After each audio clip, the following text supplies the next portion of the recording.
traders crushed it, but that doesn't mean the rest of the business did that well. That's right, Sherry. So the traders this year appear to be carrying water for the rest of the banks, particularly in banks where there's a large consumer division, which may, kind of see some strains from the pandemic. So it looks like this year bankers and traders might be disappointed by their bonus checks, despite trading revenue going up significantly. So if we consider a scale of the most generous to the least generous, where do the banks stack up?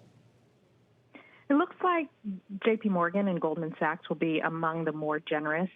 Their trading revenues were up more than 40%, and probably the best paid traders there can expect bonus pools to rise by about 20%, whereas Citigroup and Bank of America are maybe going to be more on the conservative side.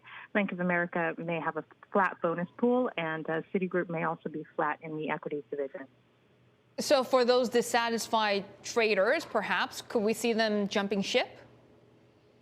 Well, it's very difficult to jump ship in an environment like this, right? This is not a good time to be interviewing for a new job.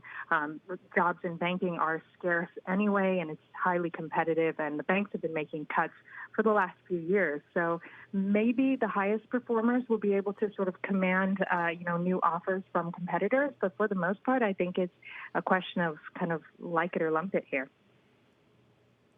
In the last few years, the banks have also been facing a lot of scrutiny when it comes to pay. So how much does politics play when it comes to making these bonus decisions? Well, I think it's partly an excuse as well, because the banks obviously face a lot of scrutiny when it comes to pay. And, it's not a good look this year when so much of the economy is doing poorly and so many people are struggling to then pay mega bonuses to bankers, or, see bankers driving around the city in Ferraris. So, that does play into this. The optics are very, very important this year. So, it makes sense for banks to be conservative because, it helps them to conserve their capital, but it also doesn't set up an embarrassing situation where they've, paid someone so much and, the rest of the economy is hurting.